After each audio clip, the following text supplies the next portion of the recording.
ओम अतुलित बलधामं हेमशैलापदेहं धनुजवन् कृशानं ज्ञानिनाम् अग्रगण्यं सकलगुणनिधानं वानराणां धीशं रघुपतिप्रियभक्तं वातजातं नमामि मनोजवं मारुततुल्यवेगं जितेन्द्रियं बुद्धिमतां वरिष्ठं वातात्मजं मानरयोतमुख्यं श्रीरामदूतं शरणं प्रपद्ये। नमस्कार, स्वागत है आपका आचार्य वाणी में। मैं आचार्य डॉक्टर विक्रमादित्य आपके साथ हूँ और आज हम बात करने जा रहे हैं शनि प्रधान कुंभ राशि वालों के लिए। कुंभ राशि वालों, आपकी राशि के दृष्टिकोण से ये फरवरी के अंतिम काल में जो ग्रहों का योगा योग है, एक विचित्र प्रकार के परिवर्तन की तरफ भागता चला जा रहा है और आपकी राशि में ही सारा का सारा ठीकड़ा फूटने वाला है।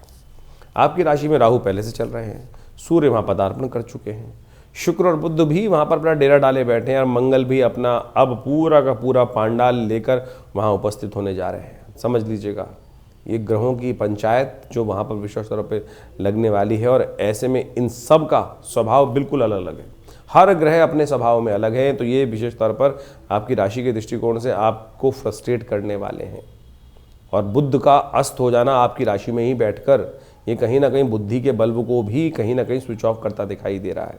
और होली आने वाली, होलाष्टक चलने वाले हैं, और ऐसे में खास तौर पर ध्यान रखने की ज़रूरत है रिलेशनशिप्स में कहीं ना कहीं कोई मतभेद ना उत्पन्न हो। ये राहु और सूर्य की युति जो वैसी होती है वो विशेष तौर पर कहीं ना कहीं स्थिरता में कहीं ना कहीं डगमगा देती है।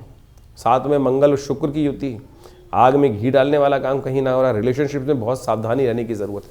चाहत और भूख लगातार कहीं ना कहीं आपको पता नहीं कहाँ से कहाँ ले जा सकती है।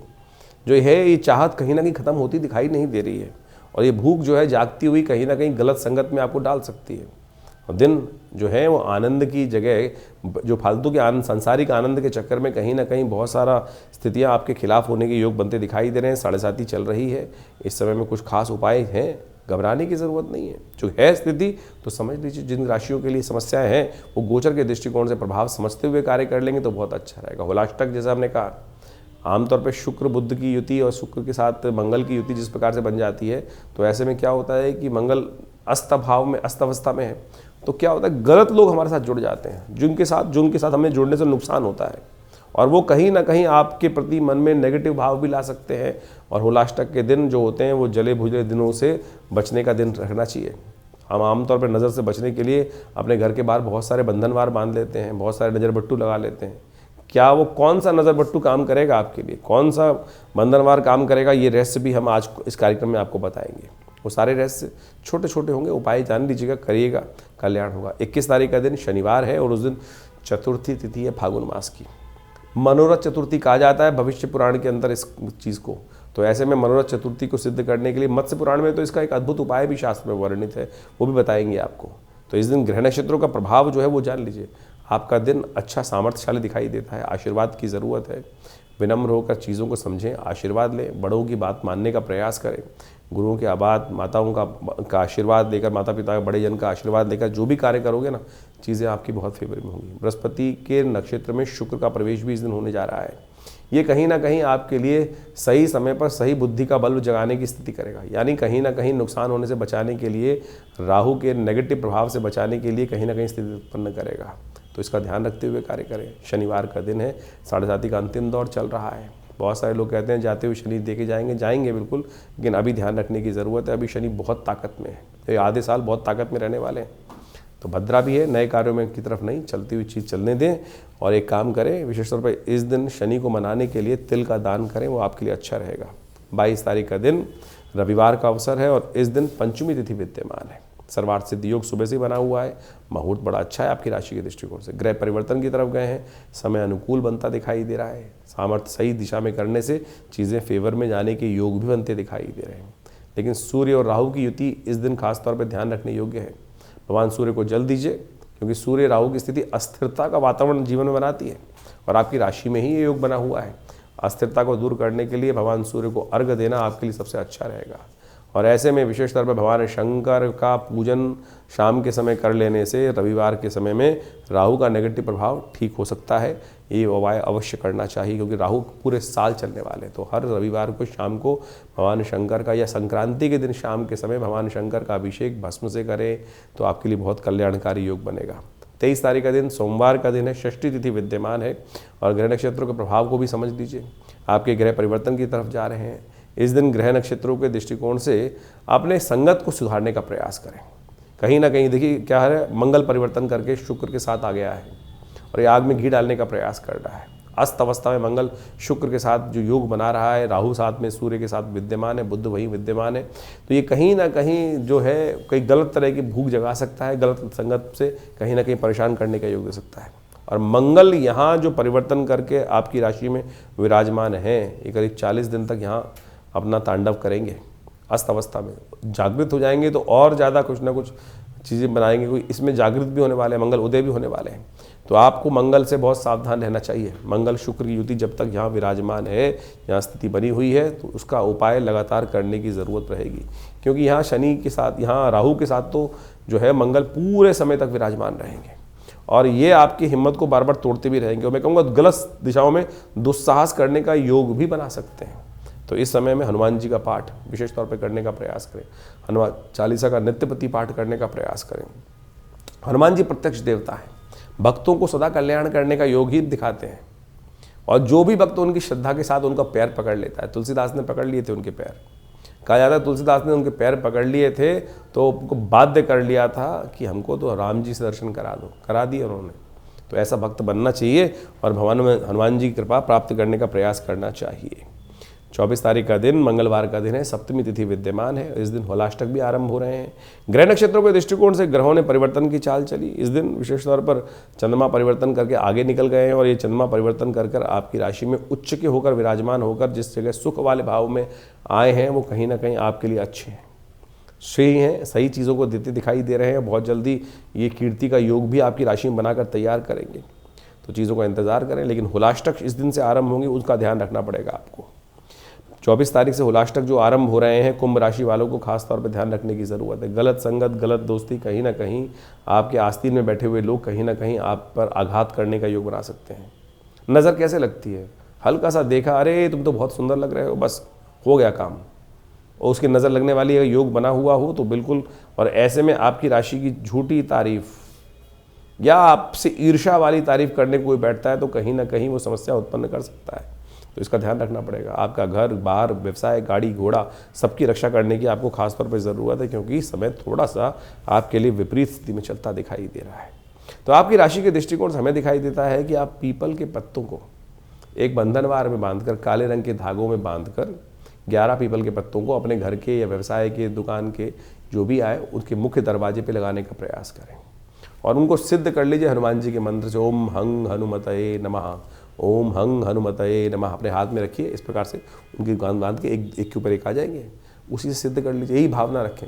किसी और से सिद्ध कराओगे, पता नहीं कौन सी भावना रखेगा, दक्षिणा के चक्कर में रखेगा, आप खुद कर लीजिए ना, हनुमान जी की कृपा प्राप्त होगी। देखिए बढ़िया रास्ता बनेगा और शुद्ध रूप से रहेगा। इस दिन मंगलवार भी है और साथ साथ मंगल हो रहे हैं जो अस्त अवस्था में चल रहे हैं, राशि परिवर्तन करके योग बना रहे हैं। तो इस मंगल के नेगेटिव प्रभाव, राहु के नेगेटिव प्रभाव को ठीक करने के लिए नवग्रह शांति महायज्ञ का सुंदर आयोजन विवेकानंद योगाश्रम में किया गया है, जो शाम को चलेगा 5 बजे से लेकर 9 बजे तक। भंडारा रहेगा, सुंदरकांड का पाठ रहेगा। जो दिल्ली में रहते हैं लोग वो उसमें सम्मिलित हों, हमारे साथ बैठें और खुद करें, यज्ञ में भाग लें, कोई दक्षिणा नहीं लगती है। हाँ, जो दूर बैठे हैं करना चाहते हैं अपने नाम से, उनके लिए व्यवस्था भी है, तो आप जुड़ सकते हैं आश्रम के साथ। 25 तारीख के दिन कुंभ राशि वालों के लिए ग्रहों का योग क्या बन रहा है जान लीजिए। बुधवार का अवसर है और इस दिन ग्रह परिवर्तन की तरफ जो चले गए हैं उनका प्रभाव अब आना शुरू हो जाएगा। नौमी तिथि विद्यमान है, आनंद नौमी का सुंदर योग बन रहा है। भविष्य पुराण के अनुसार से स्थिति को बोला जाता है फागुन की नौमी के दिन आनंद नौमी का योग बनता है। इस दिन आपकी राशि के दृष्टिकोण से ग्रहों का योग जो बन रहा है समझ लीजिए उच्च के होकर चंद्रमा विराजमान है, मंगल शुक्र के साथ विराजमान हो गए हैं और ऐसे नक्षत्रों ने आपकी राशि के दृष्टिकोण से जो योग बनाया है वो कहीं ना कहीं कुछ भेद उत्पन्न करता दिखाई दे रहा है। सुख में कहीं ना कहीं कोई ना कोई स्थिति स्वास्थ्य के कारण से भारी पड़ सकती है। स्वास्थ्य का बहुत ध्यान रखने की ज़रूरत है। अननेसेसरी चक्करों में एंजाइटी को ना बढ़ाएं, छोटी छोटी बातों में रुष्ट ना हो, इस बात का ध्यान रखें। मानसिक तौर पर थोड़ा सा कहीं ना कहीं कष्ट होने के योग बन रहे हैं। जब विशेष तौर पर राहु काल समाप्त हो जाए उसके बाद का समय आपके लिए अच्छा दिखाई देता है। सर्वार्थ सिद्धि योग भी विद्यमान हो जाएगा। श्री गणेश का ध्यान करें, उनका पूजन करें। रिद्धि सिद्धि के साथ गणेश जी का पूजन करने से कष्ट भी दूर होंगे, सफलता भी प्राप्त होगी। 26 तारीख बृहस्पतिवार का अवसर, दशमी तिथि विद्यमान है और ये दशमी तिथि जो है आपकी राशि के दृष्टिकोण से विजय का योग, कीर्ति का योग आपकी राशि में बनाती दिखाई दे रही है। लेकिन इस दिन एक ग्रह का परिवर्तन जो है वो समझने वाला है। चंद्रमा परिवर्तन की तरफ जा रहे हैं, बुध वक्री होने जा रहे हैं। जो आपको चीज़ें सीधी सीधी दिखाई दे रही हैं उसमें आप थोड़ा सा लंबा रास्ता बुद्धि से लेते दिखाई दे रहे हो। ध्यान रखना, बुद्धि उल्टी चलती दिखाई दे रही है। बुद्धि का स्वामी जो है वक्र स्थिति में जाएगा और ये वक्र स्थिति में कहीं ना कहीं जाने के कारण से मन में कहीं दिग्भ्रमता उत्पन्न करता दिखाई दे रहा है। यानी दिग्भ्रमता ये वो होती है कि हमको लगेगा कि चीज़ें सही हो रही हैं लेकिन वो उल्टी हो रही होंगी चीज़ें। तो यही वक्री का प्रभाव है, दिग्भ्रमित होता है व्यक्ति। तो ये दिग्भ्रमित ना हो इस बात का ध्यान रखें। तो उसके लिए थोड़ा से उपाय करते रहें, पीली चीज़ों का दान करें। ये उपाय करते रहेंगे तो कहीं ना कहीं भगवान की कृपा से कष्ट दूर होते रहेंगे। केले का पूजन करें, केले का दान करें, संत महात्माओं की सेवा करें, संत महात्माओं का आशीर्वाद लें। बृहस्पति का दिन है, इस पीली चीज़ों का वस्त्र, पीले वस्त्र पहनने का प्रयास कीजिए। ये सब आपके लिए कल्याणकारी रहेगा। 27 तारीख का दिन शुक्रवार का दिन है और उस दिन एकादशी है और ब्रह्मांड पुराण के अनुसार से इस दिन तिथि को कहा जाता है कि आमल की एकादशी, और ये शुक्ल एकादशी के रूप में भी जानी जाती है। इस दिन विशेष तौर पर ग्रह नक्षत्रों का योग आपकी राशि के दृष्टिकोण से जो बन रहा है वो कहीं ना कहीं ग्रह तो सपोर्ट करने की तरफ जा रहे हैं, धक्का भी लगा रहे हैं आपकी राशि के दृष्टिकोण से। लेकिन हो क्या रहा है कि बुद्धि के मार्ग से जो बृहस्पति की शक्ति थोड़ी कम हो रही है। 5 ग्रह एक साथ बृहस्पति के अगेंस्ट होकर बैठ गए हैं और ऐसे समझेंगे यहाँ पर एक दूसरे की जड़ खोदते दिखाई दे रहे हैं ग्रह। सबसे पहले कैसे हो रहा है कि सूर्य ने राहु को अस्त कर दिया और सूर्य अपनी तरफ बुध को खींचते चले जा रहे हैं, जिससे बुध अभी वक्री हुए हैं फिर अस्त हो जाएंगे। और उसके साथ साथ राहु ने यहाँ पर सूर्य को भी खराब कर दिया और शुक्र को भी खराब कर दिया। एक तरह से राहु ने बैठकर जाके सारे 4 ग्रहों को कहीं ना कहीं मंगल इत्यादि समस्त ग्रहों के शुभ प्रभाव को काट दिया है।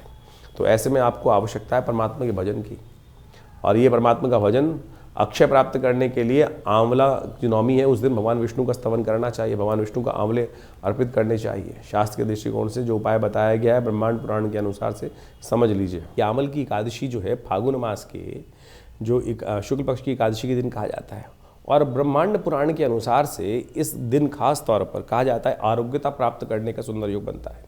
फागुन मास की शुक्ल पक्ष की एकादशी के दिन कहा जाता है कि आंवले के पेड़ के नीचे बैठकर भगवान विष्णु का यथाउचित भाव से पूजन करना, कथा का श्रवण करना से क्या होता है कि जो भयंकर से भयंकर बीमारी के योग भी जीवन में होते हैं ना, ग्रहण प्रभाव के अनुसार से बनते हैं, वो भी कहीं ना कहीं दूर हो जाते हैं। और इस दिन विशेष तौर पर भगवान विष्णु का धात्रेयी नमः इस मंत्र का उच्चारण करते हुए पूजन करना, आंवले का दान करना, भगवान विष्णु को विशेष तौर पर अपनी जितनी आयु हो उतनी बड़े आंवले लेकर उनकी माला भगवान को अर्पित करने से अद्भुत रूप से कल्याण के योग बन जाते हैं। तो इस दिन बड़ी श्रद्धा से व्रत करें, भगवान के नाम का संकीर्तन करें, ओम नमो नारायणाय इस मंत्र का जप करें, कल्याण के योग बनेंगे, कष्ट भी दूर होने की स्थिति बहुत बढ़िया से आपकी राशि में बनने की स्थिति बन जाएगी। अपने नाम से इस दिन विशेष तौर पर कोई जीवन में कष्ट चल रहा हो तो कहा जाता है कि आंवले को अपने वजन के बराबर आंवले का दान करने का प्रयास करना चाहिए। इस दिन यथेच्छ मात्रा में इन दिनों बहुत ताज़ा आंवला आ रहा होता है और अभी चैत्र तक तो सुंदर रूप से प्राप्त हो गई होगा। तो ये शास्त्र के अनुसार से जो विधि के अनुसार से वर्णित उपाय हैं इनको करिए, कल्याण होगा। कुंभ राशि वाले 28 तारीख का दिन भी ग्रह गणना के अनुसार से समझ लेना चाहिए। इस दिन बुध अस्त होने जा रहे हैं। बुध का 28 फरवरी को अस्त होना आपकी राशि के दृष्टिकोण से चंद्रमा परिवर्तन की तरफ जाना, ये दोनों के दोनों ग्रहों का प्रभाव थोड़ा सा भारी बनता दिखाई दे रहा है ग्रह नक्षत्रों के दृष्टिकोण से। ये स्वास्थ्य के मामले में और अननेसेसरी खर्चों के मामले में शत्रु पक्ष को हवा देने के लिए आप पर भारी पड़ सकता है। इस दिन भगवान विष्णु का स्तवन करना चाहिए। शास्त्र में कहा गया है कि ये जो फागुन के मास की एकादशी द्वादशी होती है ना, ये बहुत सारे कष्टों को दूर करने के लिए आती है और फागुन की द्वादशी को तो पाप नाशनी एकादशी माना जाता है।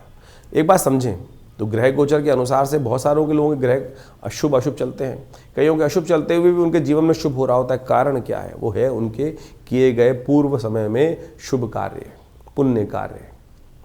पुण्यों को उदय करने के लिए पापों को क्षय करना होता है, इसीलिए योग बनता है। पाप नाशिनी द्वादशी कहा जाता है। एकादशी के दिन से व्रत आरंभ करके द्वादशी के दिन सुबह किसी आंवले के पेड़ के पास जाकर षोडशोपचार पूजन करना चाहिए भगवान विष्णु का, और उस दिन वहाँ बैठकर आंवले के रूप में भगवान को अर्पित करना चाहिए, प्रसाद के रूप जो नैवेद्य, और फिर प्रसाद के रूप में ग्रहण करना चाहिए। इस आंवले का ग्रहण कर लेने से, पूजन कर लेने से, षोडशोपचार पूजन कर लेने से पाप समस्त जो है क्षय हो जाते हैं। मानने की बात है, शास्त्र में कहा गया प्रातः जो है सुबह अगर संध्या कर लें तो रात्रि में किए हुए पाप क्षय हो जाते हैं, और शाम को संध्या करने से दिन में किए हुए पाप क्षय हो जाते हैं। तो हर रोज़ हर समय अपने जीवन में छोटे छोटे कर्मों के द्वारा पाप क्षय करते चलें, नहीं तो ठीकरा बहुत बड़ा हो जाता है, और जब वो एक साथ फटता है तो फिर बहुत कष्ट होने के योग बन जाते हैं। क्योंकि हमसे पुण्यों की गिनती तो हो जाती है, पाप की गिनती नहीं हो पाती है, गलत कार्यों की गिनती नहीं हो पाती। यदि दिन में देखें तो लाख गलत कार्य होते होंगे, यदि हमको याद रहे तो पुण्य के हमने तो इसको 10 रुपये दिए थे, हमने ये पुण्य कार्य किया था, हमने कुत्ते को रोटी डाली थी, ये तो हमको याद रहेगा। लेकिन हमने से मनसा वाचा कर्म कितने गलत हुए तो उसको वो याद नहीं रहते हैं। तो कोशिश करें ये पाप नाशनी द्वादशी के दिन छोटा सा उपाय जो शास्त्र ने बताया है इसको कर लीजिए, पुण्य उदय होंगे, कष्ट दूर होंगे। फागुन का महीना अपने आप में बड़ा अद्भुत योग लेकर आता है। फागुन में कई प्रकार के योग बनते हैं, शिवरात्रि इत्यादि योग अभी आपने देखे हैं। साथ में ग्रह गणनाओं के अनुसार से इस बार जो फागुन का समय देखें, अभी ग्रहण पड़ के चुका है। भारत में नहीं था ग्रहण, लेकिन उसके साथ साथ उस ग्रहण का प्रभाव तो पूरे विश्व में आता दिखाई दे रहा है। जिस प्रकार से कहा जाता है, यदि वराहमिहिर संहिता को उठा के देखें तो वराहमिहिर संहिता में लिखा है कि फागुन के महीने में जब ग्रहण पड़ता है तो जिन क्षेत्रों में ग्रहण पड़ता है उससे पूर्व के क्षेत्रों में कहीं ना कहीं प्राकृतिक आपदाओं के, कहीं ना कहीं वैमनस्य के, और वहाँ जो लोग रहते हैं उनके जीवन में कहीं ना कई प्रकार के कष्ट होने के योग बनते हैं। तो अभी देखिए ग्रहण जिस प्रकार से पड़ा, साउथ अफ्रीका इत्यादि क्षेत्रों में पड़ा है, और उस क्षेत्र का प्रभाव समझें कि उसके पूर्व की तरफ जरा देखें तो ऊपर जहाँ पर भी युद्ध इत्यादि चल रहे हैं यूरोप इत्यादि में, पूर्व से लेकर जो कहा जाता है क्षेत्र के अनुसार से, तो वहाँ भयानक आपदाएं आने के योग, यानी भयावह स्थिति और ज़्यादा आने वाले समय में पड़ने के योग दिखाई देते हैं। और इस वक्त सूर्य और शनि के आसपास बहुत सारे ग्रह एकत्र हैं। ये कुछ ना कुछ असंभव कुछ कार्य होने के योग बनाती दिखाई दे रही है, कुछ अशुभ कार्य होने के योग भी बनाते दिखाई दे रहे हैं। तो इस प्रकार से भारतीय संस्कृति के अनुसार से ज्योतिष विज्ञान की काल गणना जो है वो बहुत ही परिष्कृत मानी जाती है। बहुत सारे लोग ज्योतिष के अनुसार से, अभी हम कुछ दिन पहले एक टीवी डिबेट में थे और वहाँ कुछ ना कुछ जो आज की तारीख में जिनको कहा जाता है साइंटिस्ट, वो बैठे थे। मुझे तो ऐसा लग रहा था कि वो साइंटिस्ट नहीं है, ज़्यादा ज़्यादा कम्युनिस्ट टाइप के लोग बैठे हुए हैं, जिनको जिस प्रकार से केवल भारतीय ज्योतिष विज्ञान, भारतीय पराविज्ञान जो है उसी का विरोध करना है। जबकि आप बात मान के देखें, भारत के अंदर जितना विज्ञान है, जितनी क्षेत्र हैं, उन सब के अंदर जो जो विज्ञान बताया गया है वो आज ये तो कहने लगे हैं, पाश्चात्य लोग भी ये बात कहने लगे हैं कि एस्ट्रोलॉजी का कैलकुलेशन जो है वो बिल्कुल करेक्ट है और बिल्कुल पुराना प्राचीनतम है, भारतीय ऋषि मुनियों की अद्भुत खोज है। लेकिन अभी भी जिस प्रकार से अनर्गल प्रलाप भारत में बैठे हुए कुछ कम्युनिस्ट प्रकार की मानसिकता के लोग हैं, आज उनको नहीं समझ में आ रहा है। तो कोशिश हम कर रहे हैं कि हर चीज़ को वैज्ञानिक तथ्यों के अनुसार समझाने का प्रयास किया जाए। तो इस बात को हम अच्छे से समझें कि ज्योतिष विज्ञान की जो गणनाएं हैं बिल्कुल प्रत्यक्ष रूप से है, और उनके अनुसार से हम अपने समय को परिवर्तन करने की तरफ ले जा सकते हैं। जीवन में हर क्षण कुछ ना कुछ परिवर्तन हो रहा है और उसका प्रभाव भी हो रहा है, कुछ शुभ कुछ अशुभ। और ये शुभ अशुभ जो होता है वो व्यक्ति के कर्मानुसार होता है। यदि आपने शुभ कर्म किए हैं तो प्रारब्ध में आपके जीवन में भी शुभ होने का योग बन जाएगा प्रारब्ध के अनुसार से। लेकिन अशुभ कर्म किए हैं, कहीं ना कहीं हो रहा है, तो उससे जीवन में कष्ट होने के योग बन जाते हैं। तो हमको प्रयास करना चाहिए, कुछ भी हो कैसे भी हो, जीवन में शुभ की तरफ अग्रसित हो, क्योंकि शुभ किया हुआ कर्म, सोच कर किया हुआ शुभ कर्म वो है आपके जीवन के गलत कर्मों को भी बदल सकता है। शिवरात्रि आई, ये जो उत्सव आते हैं समय समय पर, चाहे वो हर रोज़ हम इस कार्यक्रम के माध्यम से आपके समक्ष जो उपस्थित होते हैं, हम पौराणिक ज्योतिष को लेकर आपके समक्ष उपस्थित होते हैं। ज्योतिष में पंचांग को यदि आप देखेंगे तो हर रोज़ कोई ना कोई तिथि का कोई महत्व शास्त्र में वर्णित किया गया है, और वो इतना अद्भुत है कि उसके अंदर यदि हम जो ज्योतिष के दृष्टिकोण से लोग उपाय की तरफ जाते हैं, उपाय है क्या, टोटकों में फंस गए लोग, ये कर ले, चावल दान कर दे, ये कर दे, वो कर दे, सिर पे से वार के ऐसा कुछ कर दे।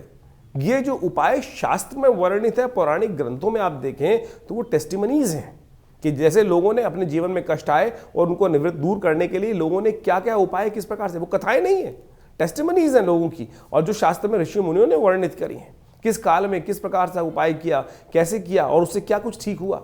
जो सत्यनारायण कथा आप समझे कि वो सत्यनारायण की जो कथा है वो केवल कथा नहीं है, लोग सोच के बैठ जाते हैं, वो वास्तविक तौर पे वो प्रभाव है कि लोग बताते हैं कि किस प्रकार से उनके जीवन में कष्ट आया और उस कष्ट को ठीक करने के लिए उसने कौन सा किस प्रकार का उपाय किया। और सत्य माने वो जो कथा में टेस्टिमनी है, उस उपाय को, उस नाम को, हरि नाम का संकीर्तन करके व्रत कर कर वो कष्ट से व्यक्ति दूर हो गया। तो आप जो है, हमने आपकी राष्ट्रीय के दृष्टिकोण से जो उपाय बता रहे हैं वो बिल्कुल शास्त्र के, हम तो ग्रंथ का नाम तक बताते हैं आपको कि किस ग्रंथ में कैसा कौन सा उपाय वर्णित है, उसको कर लीजिए। वही आपके जीवन के कष्टों को दूर करने वाला है। और ग्रहों की चाल समझें, ग्रहों की चाल इस समय ज्योतिष के दृष्टिकोण से आप देखें, बहुत सारे ग्रह फरवरी के अंत में परिवर्तन की तरफ जा रहे हैं। मंगल सबसे बड़ा परिवर्तन प्राप्त करने वाले हैं। मंगल का योग जिस प्रकार से बनने वाला है, वो परिवर्तन करने के योग बनने वाला है, वो बहुत विशेष प्रभाव आपकी राशि के अनुसार से उत्पन्न करने वाला है। उसको हमने आपको बताया भी किस प्रकार का प्रभाव रहेगा। कोशिश करें, प्रयास करें कि इन सब प्रभावों को ठीक अपने जीवन में लाने के लिए। बुध महाराज अब अस्त होने जा रहे हैं, बुध का बहुत जल्दी अस्त होना, और सूर्य के सन्निकट, शनि का सूर्य के सन्निकट इतने सारे ग्रहों का जो होना, वो कहीं ना कहीं कुछ अशुभ योगों को उत्पन्न करता दिखाई दे रहा है। तो इसको ठीक करने के लिए जो उपाय हम समय समय पर आपके लिए बता रहे हैं, तो उनको करिए। ईश्वर की कृपा से आपके जीवन में बहुत सारे कष्ट दूर होने के योग बन जाएंगे। और मंगल अभी अस्त चलने वाला है, ध्यान रखना, मंगल अभी काफ़ी लंबे समय तक अस्त चलने के योग बना ही रहा है। तो ऐसे में तो आप कोशिश ये करें, हनुमान जी का नित्य प्रति स्तवन करते रहें। अभी 1-1.5 महीना मंगल अभी अस्त चलेंगे, और ऐसे में इस समय में मंगल जो है दुस्साहस करवा देता है कई बार, और गलत कार्यों में फंसा देता है। और जिन जिन की कुंडलियों में कुछ मंगल अशुभ स्थिति में चल रहे हैं, दशाएँ चल रही हैं, या शनि का कुछ नेगेटिव प्रभाव चल रहा है, तो उनको तो खास तौर पर कुछ ना कुछ उपाय करते रहना चाहिए जो हम बता रहे हैं। और जिस प्रकार से आप अपने स्वास्थ्य को दिखाने के लिए डॉक्टर के पास जाते हैं, वैद्य के पास जाते हैं, उसी प्रकार से अपनी ग्रहों की गणना को भी समझने के लिए समय समय पर अपने ज्योतिष विद से, अपने ज्ञानी ज्योतिषों से अपनी मंत्रणा करते रहना चाहिए। क्योंकि समय से पहले पूर्वाभास हो जाता है फिर, और उससे बचने के बहुत सारे रास्ते मिल जाते हैं। हज़ारों लोग इसका लाभ उठाए, करोड़ों लोग मैं कहूँगा लाभ उठाते आए हैं इससे। तो आप भी अनेक विडंबनाओं को मन से हटाएं। और कई बार हम अपने ज्योतिष कार्यक्रम के माध्यम से बहुत सारी चीज़ें बताने का प्रयास करते हैं। अभी हमने पिछली बार आपको बताया था कि इस बार 5 मंगल का योग बन रहा है, और ये 5 मंगल फागुन में पड़ रहे थे। और एक महानुभाव हमारे चैनल पे कमेंट करके बोल रहे थे कि भाई साहब फरवरी में तो 4 मंगल पड़ेंगे। फरवरी नहीं बताया जाता है, फागुन के महीने में इस बात को बताया जाता है। तो आप कोशिश ये करें, हमारे मनोमस्तिष्क में आज समाज में ना ऐसा हो गया है कि हर चीज़ को काटना ही है। सीधी तरह से चीज़ों को समझने का प्रयास करें। ज्योतिष के माध्यम से हम जो भी अपने चैनल के माध्यम से बता रहे हैं, वो आपके कल्याण के लिए ही बताने का प्रयास कर रहे हैं। और उसी जो उपाय बता रहे हैं, हम यहाँ कुछ बेच नहीं रहे। आमतौर पे जितने भी आज दिख रहे हैं समाज के अंदर कि जो भी कुछ ज्योतिष गणना बता रहे हैं, कोई नग बेच रहा है, कोई कुछ और बेच रहा है, कोई और लगातार बेचने के लिए दुकान खोल कर बैठ गए।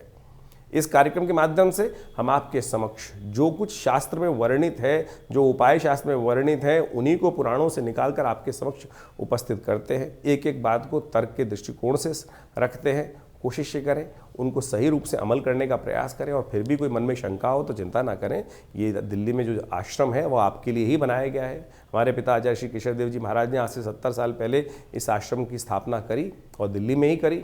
और वहाँ हम शोध संस्थान चलाते हैं। 50 से ऊपर पुस्तकें जो हैं भारतीय संस्कृति, पराविज्ञान, मनोविज्ञान, योग विज्ञान, मंत्र विज्ञान, यज्ञ विज्ञान, मुद्रा विज्ञान, योग इत्यादि पर, कर्मकांड इत्यादि पर हमने बहुत बृहद रूप से लिखी हैं। चाहे वो कुंडलनी ध्यान साधना के संबंध में हो, आध्यात्मिक साधना के संबंध में हो। और समय समय पर महीने में कम से कम 10 बार बड़े कार्यक्रम होते हैं, उसमें हम स्वयं बैठते हैं, स्वयं मिलते हैं आपसे।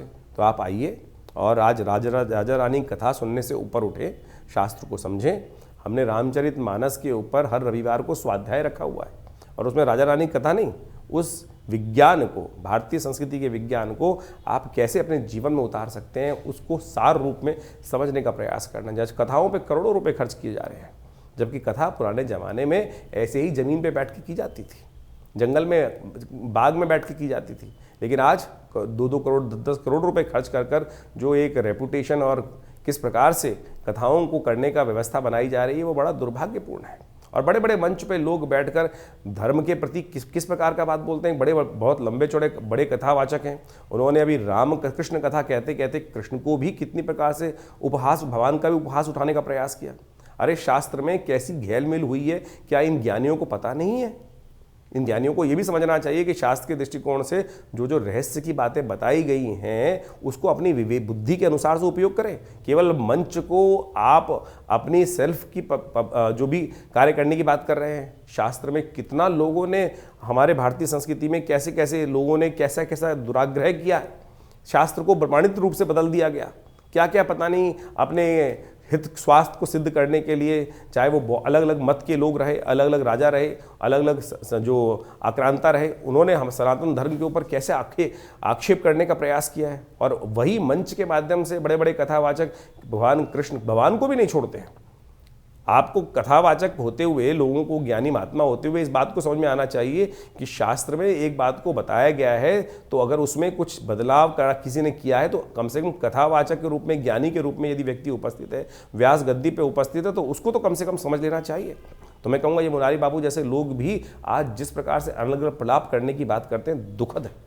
बड़े बड़े पद पे बैठे हुए लोग केवल आज उपहास करने का प्रयास कर रहे हैं, और आज वृंदावन से, मथुरा से कितने लोग इस क्षेत्र में घुसते चले जा रहे हैं। ज्ञान नहीं है, संस्कार नहीं है, परिवार नहीं है, और उसके बाद भी जिस प्रकार से शास्त्र को प्रमाण उपस्थित नहीं करते हैं। गलत जहाँ पर है उसको गलत करने का प्रयास कीजिए, गलत कहने का प्रयास कीजिए, अपने मंच से उस बात को ना कहें तो अच्छा रहेगा। तो इस बात को समझने का प्रयास करना चाहिए। भारतीय संस्कृति परम शुद्ध है, सम्मान की संस्कृति है, और वहाँ पर परमात्मा ने जो भी उदाहरण उपस्थित किए, भगवान ने जो भी ऋषि मुनि ने उदाहरण उपस्थित किए हैं, हम सबके कल्याण के लिए किए हैं। लेकिन हमारे शास्त्रों के माध्यम से बहुत सारे लोग उस मंच को गलत तरह से उपयोग करने का प्रयास कर रहे हैं।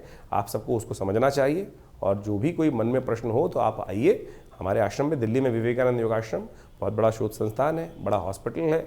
योग प्राकृतिक चिकित्सा में बहुत अद्भुत रूप से आध्यात्मिक क्षेत्र में हम कार्य कर रहे हैं। आप सबसे रविवार को भी मिलते हैं। हर रविवार को सुबह 8 से लेकर 11 बजे तक बड़ा कार्यक्रम चलता है। मंगलवार को सुंदरकांड के कार्यक्रम चलते हैं। तो समय समय पर आप आकर आश्रम पर जुड़ सकते हैं और अपने प्रश्नों का निदान भी जान सकते हैं। और हर रविवार को वहाँ जनरल एक सामूहिक कार्यक्रम रहता है सुबह के समय पर। आप उसमें सादर आएंगे तो कोई फीस नहीं ली जाती है। बहुत सारे लोग फीस के चक्कर में घूमते रहते हैं। आश्रम में रविवार को भंडारा होता है, मंगलवार को भंडारा होता है, हर मंगलवार, हर रविवार को भंडारा होता है। गौशाला चल रही है बहुत बड़ी, सबका उसमें कार्य करने के लिए हम कार्य करते हैं। तो दिल्ली के क्षेत्र में हम तो लगे हुए हैं। यज्ञ इत्यादि हर रोज़ 8 घंटे रविवार को होता है। माँ भगवती का सुंदर शिव विग्रह विद्यमान है, जो मुल्तान से 500 साल पुराना शिव विग्रह। हमारा सौभाग्य था कि हमारे परिवार में भगवती का शिव विग्रह का जो है आना 1947 में, और वह आज भी मूर्ति, दिव्य चमत्कारी मूर्ति भगवती की प्रतिष्ठित है। उनका दर्शन कर लेने मात्र से माँ भगवती जीवन में कल्याण का रास्ता बना देती हैं, सदकर्मों का उदय कर देती हैं। तो आइए दिल्ली में विवेकानंद योगाश्रम में हम आपका स्वागत करेंगे, और जुड़िए इस परिवार से, कल्याण होगा।